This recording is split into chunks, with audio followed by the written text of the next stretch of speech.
Greetings, magical people. Welcome to another day in the arena. My name is Salazar, and today, on the top of the Mythic ranked ladder, we are playing Orzhov Clerics. Black, white Clerics. Now, Clerics is a fun tribe because there are a couple of good new Clerics in Kaldheim. But I honestly believe they're just like the cherry on top. Because the best card in these colors is a card that's been around for several expansions. I'm talking about Dire Tactics. Dire Tactics is an instant card that reads, exile target creature. If you don't control a human, you lose life equal to that creature's toughness. Why is Dire Tactics so good in today's metagame? Because when all of the mono white players have selfless saviors on the board, or seasoned Hallow Blades, making their creatures indestructible, Dire Tactics exiles their creatures, no matter if they're indestructible or not. If you exile an Annex, Mono Red doesn't get those little 1/1 tokens. And overall, it's a great removal spell. A little more versatile than Heartless Act, a little more versatile than Eliminate. And the only drawback is sometimes you have to pay some life to get Dire Tactics across. But luckily we have a human package. We have Speaker of the Heavens, we have Archfiend's Vessel, and we have Luminarch Aspirant. All helping power Dire Tactics, but we'll get into them in a minute. The other removal spell in our deck is Murderous Rider. Murderous Rider does not only get rid of any creature on the board, you can also kill planeswalkers. And that's not the only good thing about Murderous Rider as a removal spell, because after you've killed one of our opponent's planeswalkers or creatures, you get a 2/3 Knight with lifelink. Now, I know I said this is Clerics tribal. All of the other creatures are Clerics, but we do like Murderous Rider because of its lifelink ability. Lifelink works great with several of our creatures. Number 1, Speaker of the Heavens. You've seen this guy, you either love him or hate him. As long as you have 27 life or more, you make 4/4 flying angel tokens with this little priest. And this other guy makes 5/5 flying demons, but only if he's in your graveyard and you get him back on the board. We also have Luminarch Aspirant, as I was saying. This puts +1/+1 counters on your other creatures, making your lifelinkers, like Speaker of the Heavens and Archfiend's Vessel, a little stronger and a little heartier, making you gain more life with those lifelink attacks. We also have Cleric of the Life's Bond. It reads, whenever another cleric enters the battlefield under your control, you gain 1 life. And whenever you gain life for the first time each turn, put a +1/+1 counter on Cleric of Life's Bond. Now, you see why we like having a lot of cheap 1 mana Clerics and a lot of lifelinkers that can power up our Cleric of the Life's Bond. Looks harmless. But let me assure you, it's not out of the question to see this guy grow into like a 10/10, a 12/12 creature. It can get ridiculous, especially against mono red or decks that don't have any like direct removal, destroy target creature effects. For the new cards, the Kaldheim Clerics, we have Righteous Valkyrie. Righteous Valkyrie reads, whenever another angel or cleric enters the battlefield under your control, you gain life equal to that creature's toughness. As long as you have at least 7 life or more than your starting life total, creatures you control get +2/+2.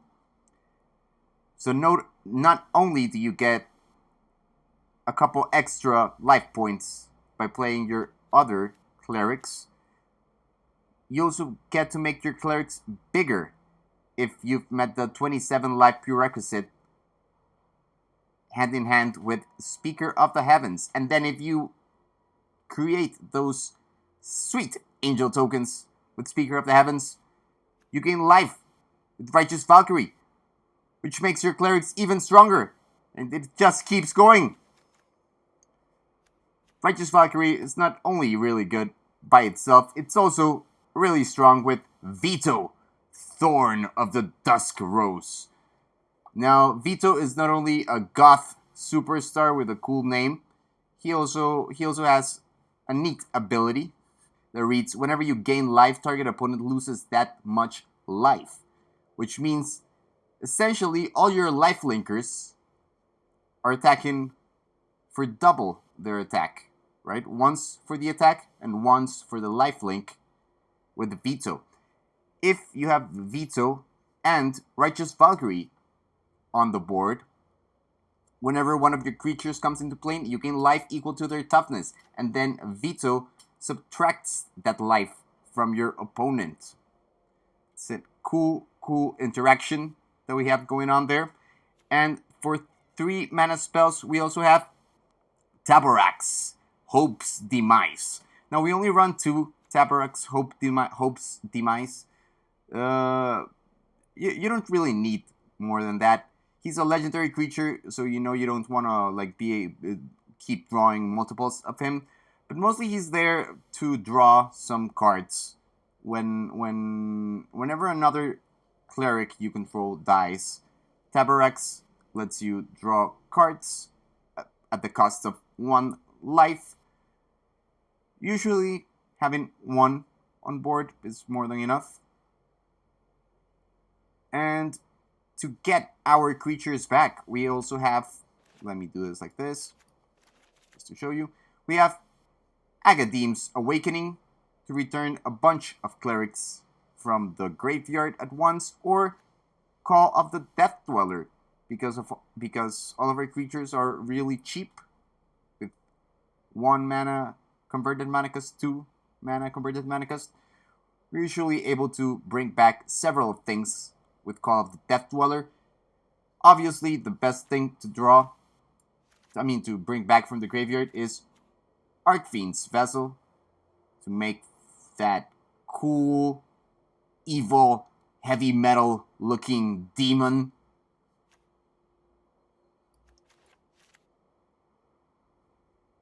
And I think that's it. We are about to gain some life.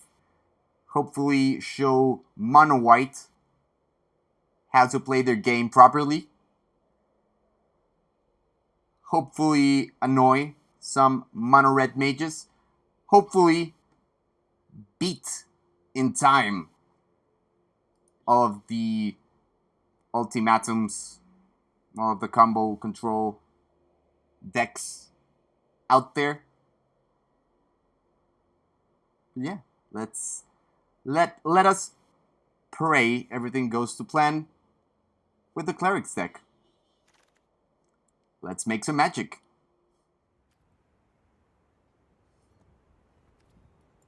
Yeah, I think that's a good hand.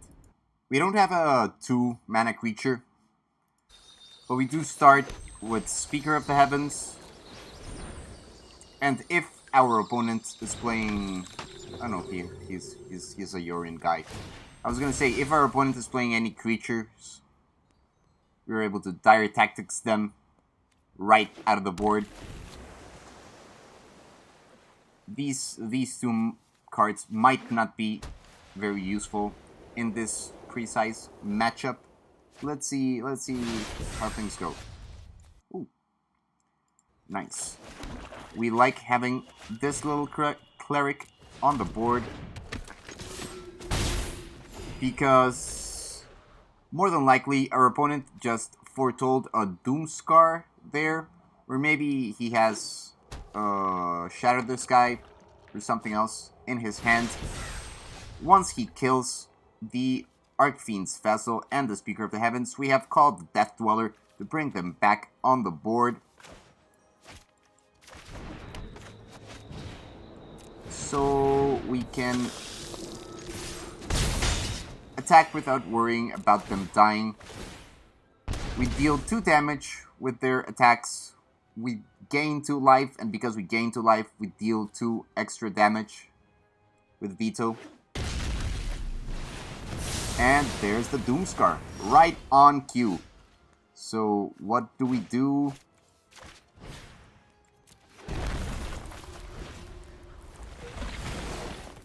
We bring back our dudes, sacrifice that evil cleric to the Dark Lord,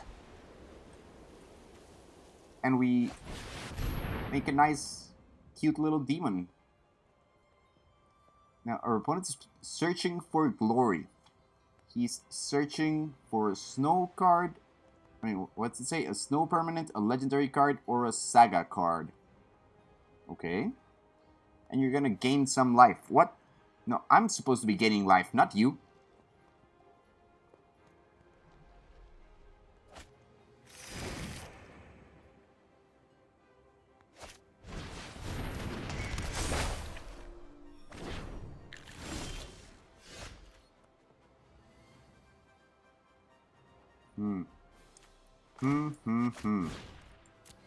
What to do here? So I wish I had another white mana to be able to play the other Aspirant. But maybe it's better if we keep one in our hand. Because probably there's another Doomscar coming. There's another board wipe. I can sense it. I can feel it.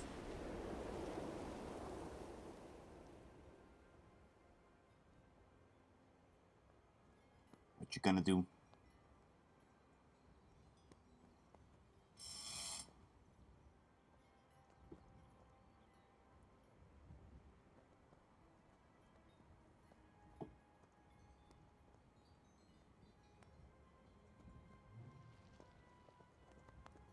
What you gonna do, man?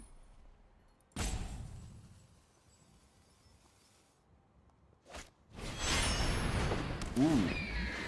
Straight up Yorion. Bounces only a Birth of Meletis. Alright. You don't need more black mana. But let's just take out that right away. Let's keep pumping the Speaker of the Heavens so we can gain more life with every attack. If this goes through, we are now able to create an angel. So now we have a flying angel, a flying demon, 2 clerics, and if our opponent doesn't destroy all creatures this turn, they're dead.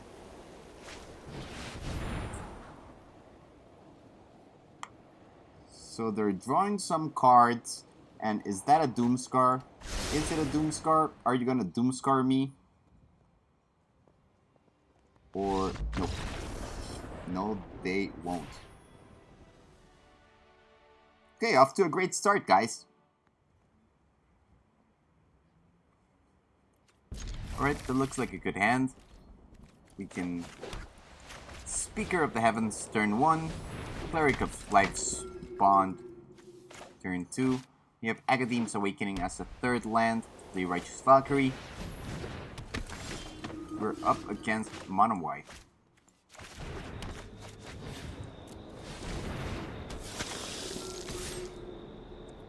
Let's attack anyway. I don't mind trading with them. Makes our Cleric bigger. Makes their side of the board clean.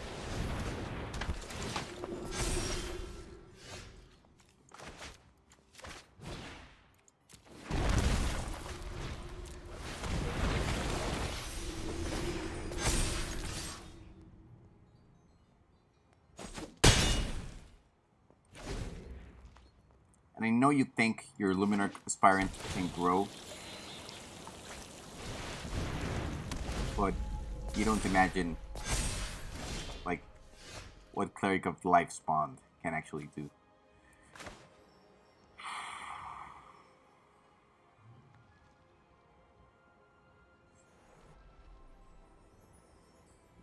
Okay, so we're sort of in a weird spot. So we can play Vito, Thorn of the Dusk Rose, and start draining their life.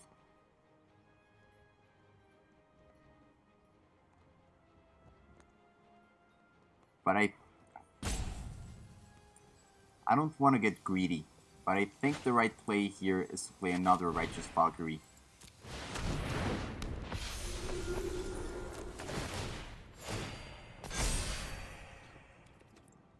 Now that means we can't attack through, which we could have done if we played the Luminarch Aspirant, because we would have given the one counter of the Aspirant and the one counter from the Cleric, making this creature a 6/6, able to take out their 5/5. But having the two Valkyries on the board means we're going to gain a lot of life. A lot of life. And it means we're going to drain a lot of life once we get Vito down.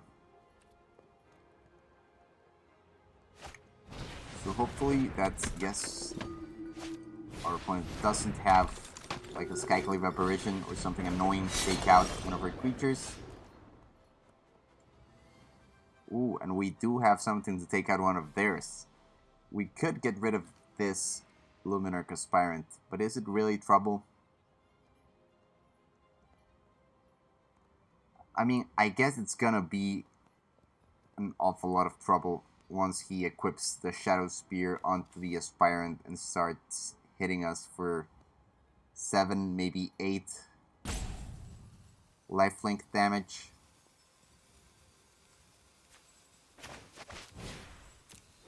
But I think we gotta take it. I think we gotta look further into the future. And we gotta understand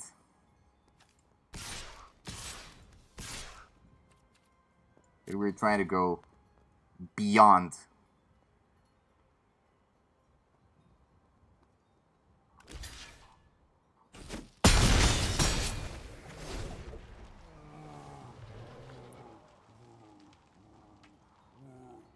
So me being Andoko 26, yeah, just equip the Shadow Spear onto the Aspirant, hit for everything, gain 8 life. That's not gonna be enough, is it? And well, Shadow Spears are legendary, so you can only have one of them on the board. Whoops. Okay. Hey, it's a cheap victory, but I'll take it. I'll take it! Ooh, we're playing up against number 53. Up in the rank.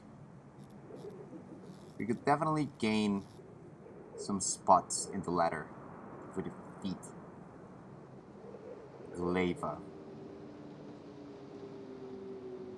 So is this a good hand? We have Luminarch Aspirant turn 2, Vito of the Dusk Rose turn 3. I mean, it's a passing hand. It's not the best hand we could have, but it's good. I'd love to have a 1/1, like a 1-drop.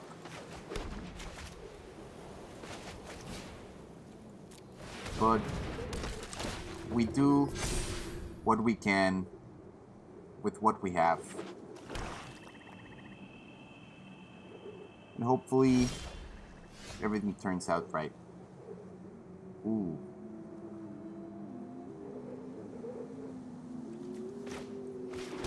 So usually I'd say here we play the Vito.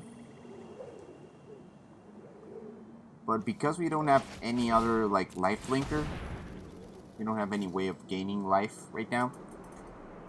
I think the right play is to put another Luminarch on the board and start pumping it. Nope. Our opponent disagrees. Our opponent is like, nah, that's not the play I want. That's not the play I get.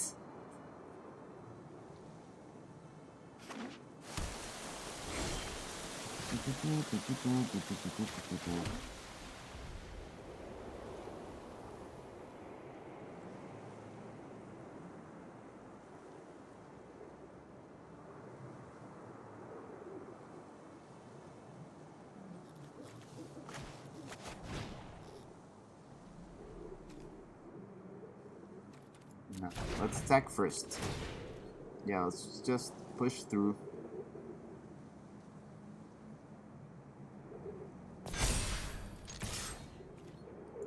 Get those 7 damage. I mean those 4 damage in. Down from 17 all the way to 13. That's a good hit. But can we make it better?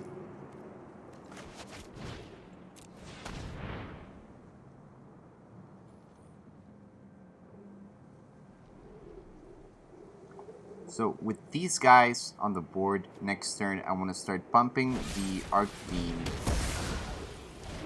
So the Vito makes him deal double damage, but the Vito's dead now. So let's see what's up with our opponent. Oh, the extinction event. They get rid of 1 of my creatures. I mean, I guess that is very unfortunate. Let's bring this guy back. Do we bring him back? Or do we wait until this guy is dead? I think that's the right play. Yeah, I think the right play here is we wait for the Archfiend vessel to die, and then we bring it back along with the Luminarch Aspirant using Call of the Death Dweller, which means... yeah, it means I should be playing something else. Keep putting pressure on the board. Keep forcing our opponent into using their removal spells.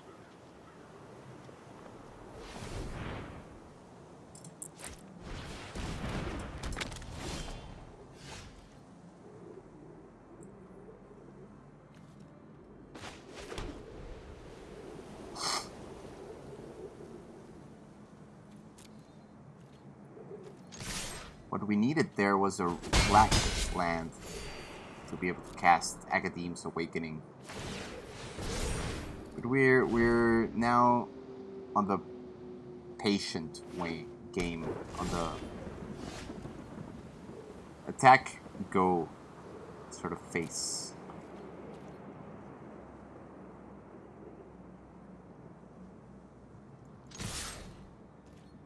Attack everything. They're down to 6.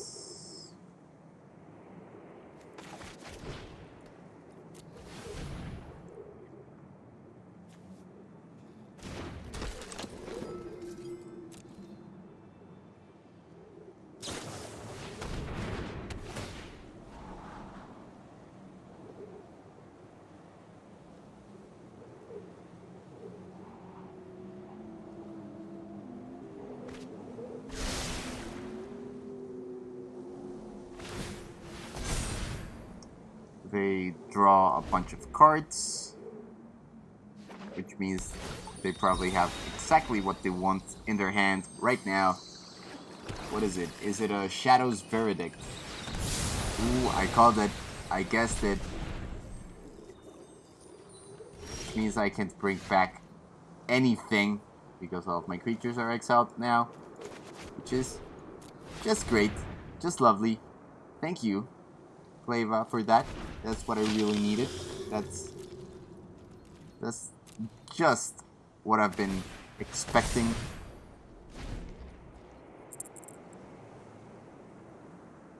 Can we get back into the game? Yes, we can, with a little help from my friend, the Righteous Valkyrie. Now it's gonna get countered. Who am I kidding? They're gonna counter Righteous Valkyrie. They're gonna kill the Cleric of the Life Spawn. Ooh. Ooh. Things are happening on the board.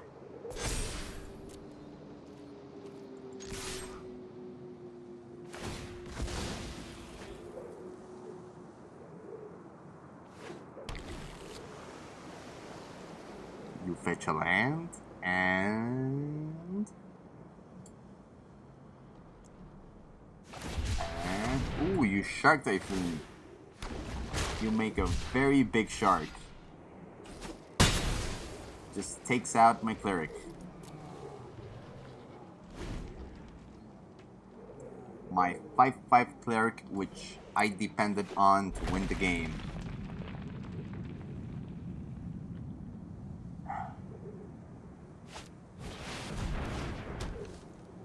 Now you hardcast another Shark Typhoon. It's never easy beating the top of the ladder, right? Okay. They have counters. They have counter magic in their hand, probably. But if Vito comes down, he enters the game as a... He enters the board as a 3/5, which means, yes, Righteous Valkyrie reads his 5 toughness.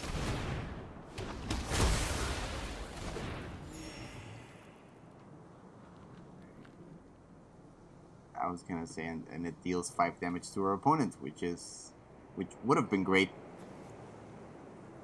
Would have been. I mean, we have enough life points to be able to just try that again.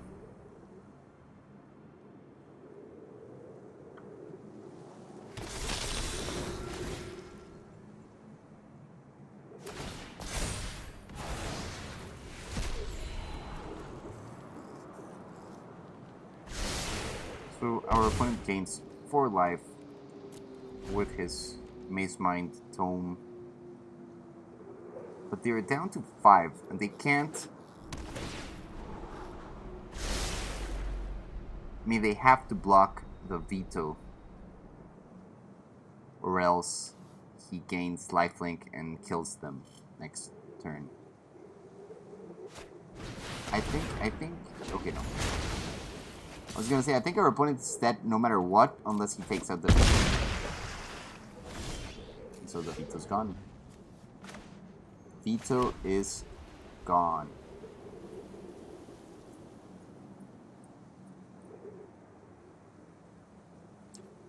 I can't attack into that 9/9.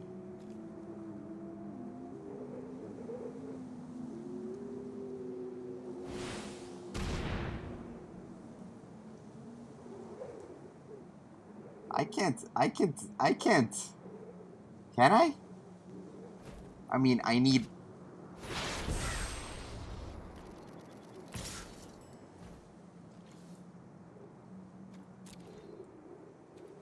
I need some removal spells.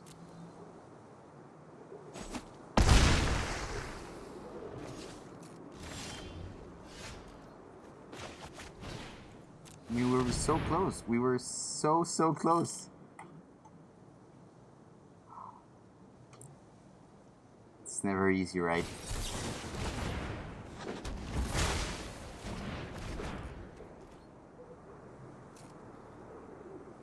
Okay, when do... At what point do we throw the towel?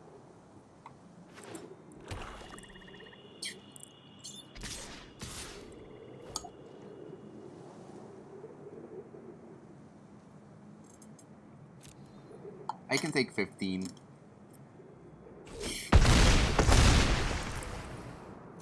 Once.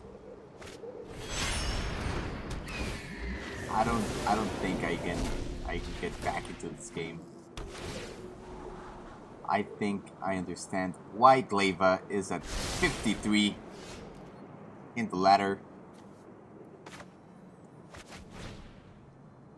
What am I even? Let's just, sir, or ma'am. Good game. Good game to you. Good game. Good luck. Have fun. Bye.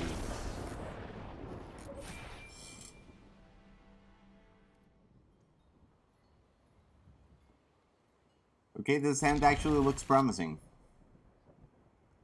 We get to Agadeem's Awakening as a land, turn 1. Cleric of Life's Bounty, turn 2.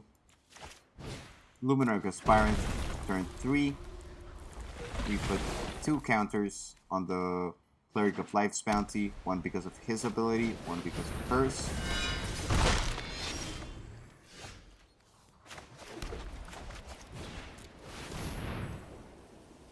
Dire Tactics is a good card to have against a deck that plays Selfless Savior.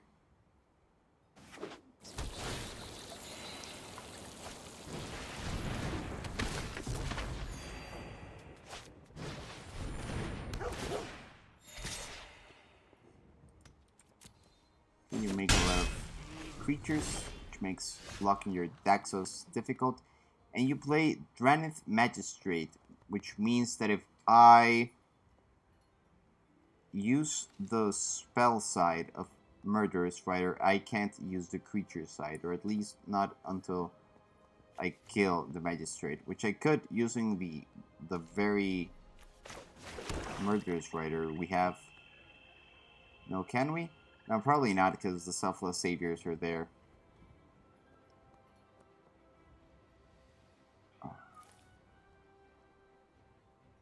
But that means we have some choices. Choices. I think the right thing to do here is being optimal with our mana, being resourceful, and playing one of the Taborax. So next turn we have 4 mana open with this plains to be able to... Oh yeah, sure. I killed both of these dogs. Right there, you could have sacrificed one of your dogs to make the other one indestructible. I think that was a mistake on our opponent's end. And because we had Taborax, we got to draw another card, which was a land. It's kind of useless, but we push on.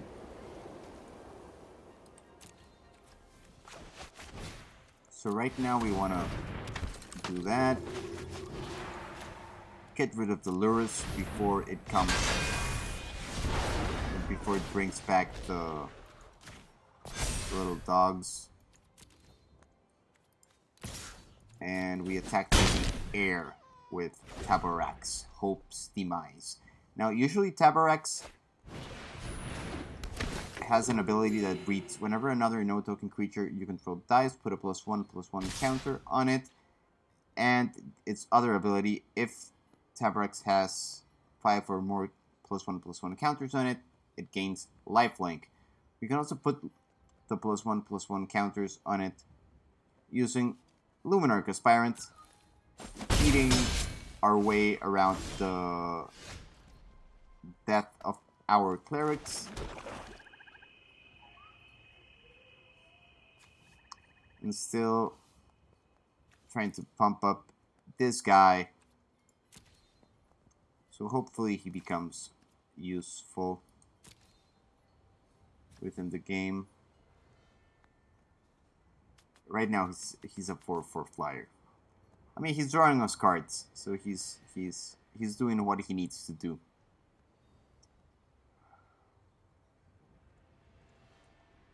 What to do here? I could Murderous Rider or something. But I don't think I need to. I'd rather just...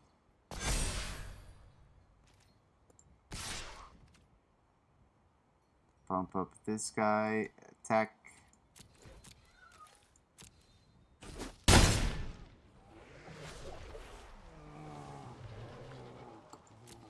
Yeah, let's say go. If our opponent tries to play a Selfless Savior or an Alseed, something that makes their creatures unblockable, unkillable, we would have thrown the Murderous Rider in response back at them. But I think right now we should take out something.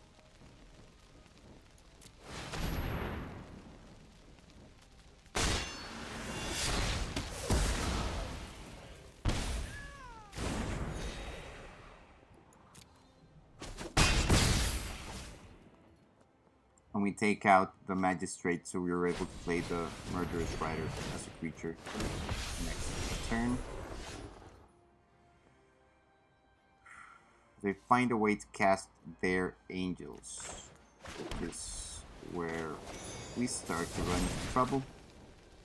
Let's... Ooh, there's two of them. There's two of these guys. I hadn't seen the second one. I hadn't noticed that. What can we do? We can bring back this guy from the graveyard. Not gonna do much.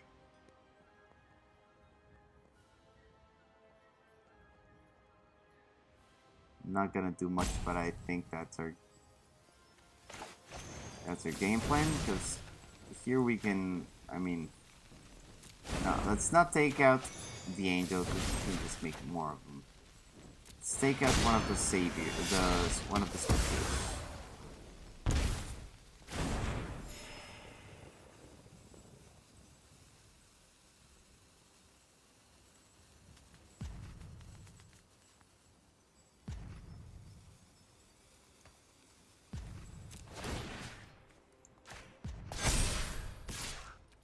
Now, let's attack here.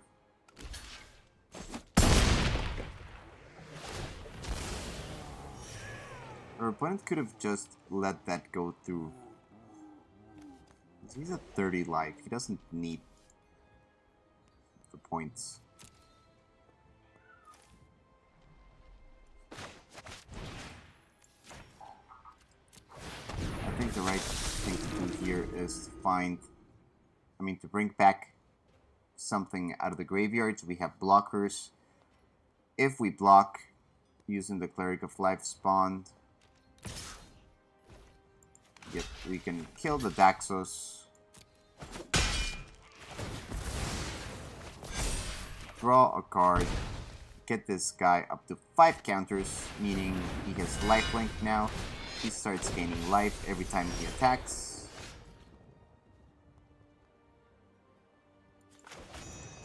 Let's get rid of the other Speaker of the Heavens. Okay, first let's attack with our flying 8/8 creature. That's good. Now we get rid of their Speaker. And we cast an Archfiend's Vessel. Archfiend's Vessel is a good blocker. You can put it in front of Daxos. We don't mind if it dies. It's actually better if he's in our graveyard. And it's gonna help us draw a card and pump the Taborax.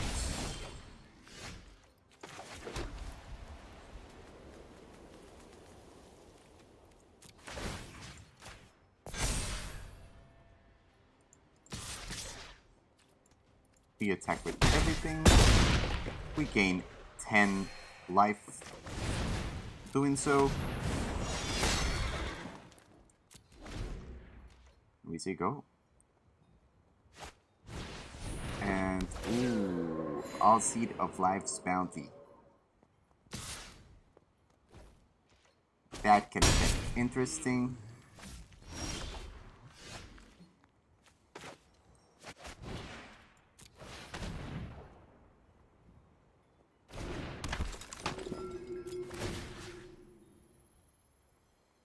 I mean, All Seed of Life's Bounty is interesting because it can sacrifice itself to give another one of our opponent's creatures protection. I guess it doesn't matter. Because we are winning. This hand looks good. We get to play Speaker of the Heavens, turn 1. Luminarch Aspirant, turn 2. Maybe Dire Tactics, one of their Cruxes, if they do that.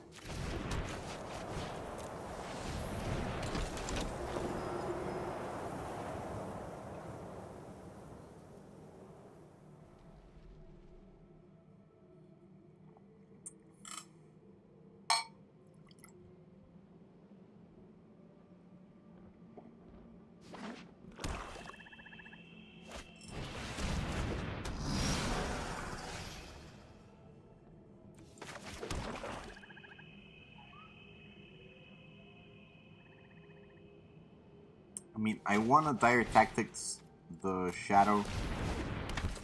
The Shade. I'm sorry, it's not a Shadow, it's a Shade. Please forgive me.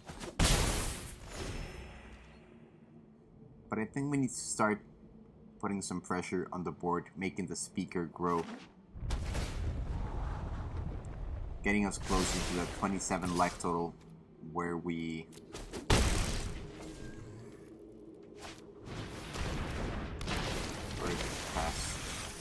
Angels.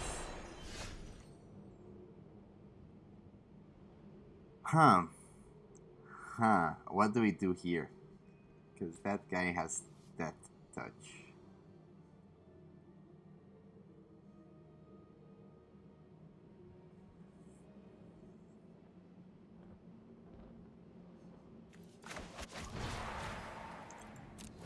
I might regret this later, but I think the right play is to exile the Death Touch creature and keep attacking.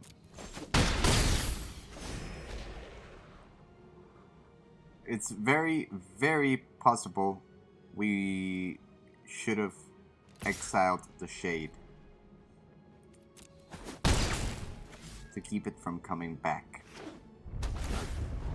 Let's see what happens. Didn't we face Akuroma just like a minute ago? Akuroma.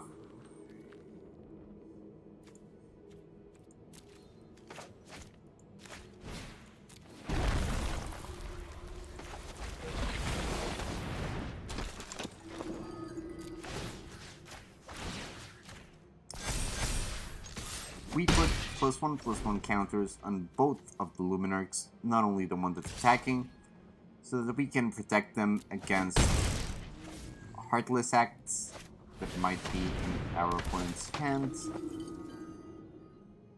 When you do that, everyone sacrifices a creature. Oh my god.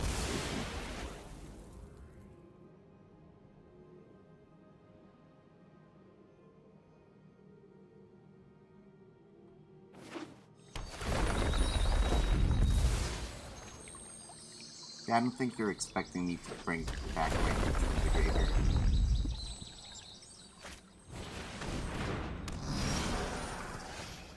But I will. It's not the last you've seen of us. Let's put Death Touch here. Let's put Menace there. And let's make sure this guy is big enough to attack. You don't have to worry about a Heartless Act against these guys because they have Death Touch counters and Menace counters. Those count as counters. They count as counters. And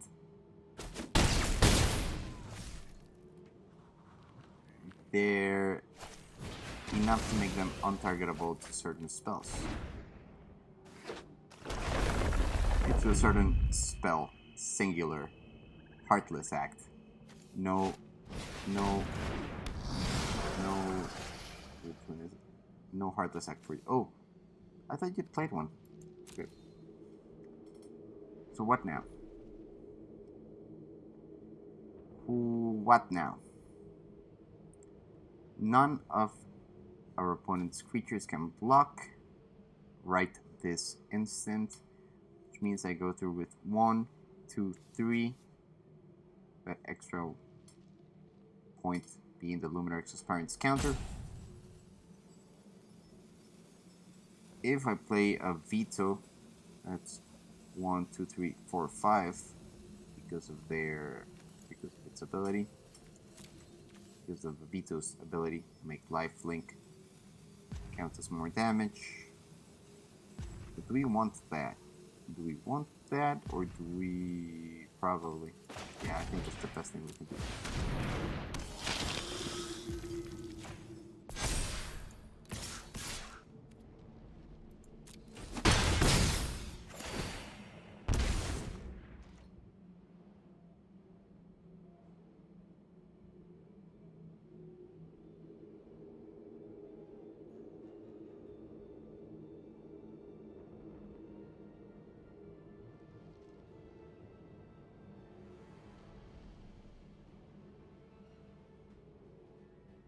What's going on, Akuroma?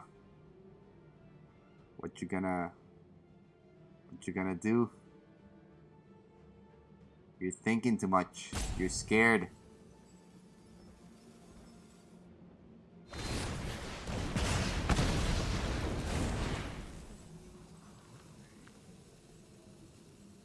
Okay.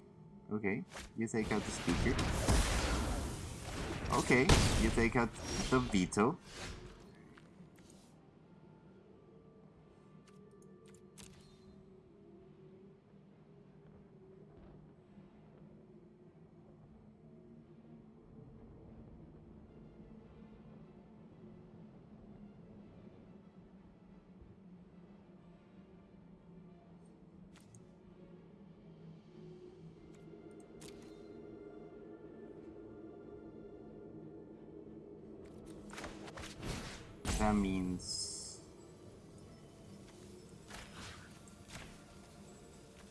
That means I can bring back these guys.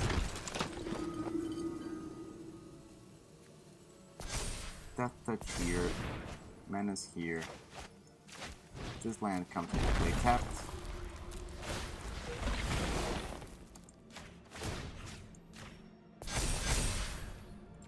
I don't attack, so I don't kill. Means I don't trade the Aspirant with this Demon's Disciple, whatever he is.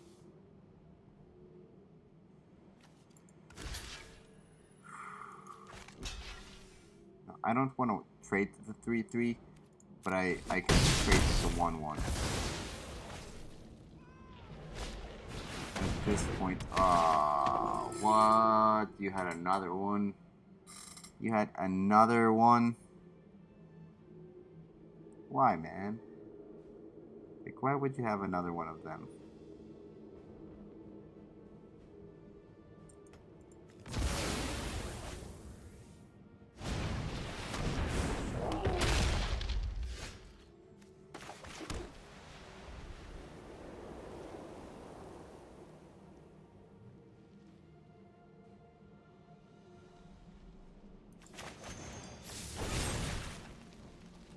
Okay, so I don't love the 2 damage that the Bone Crusher Giant deals for me targeting it, but I think that's the right play. And then we get a Speaker of the Heavens on the board. We pump this guy. We attack for 4. If our opponent has another Bone Crusher Giant in his hand, we are dead.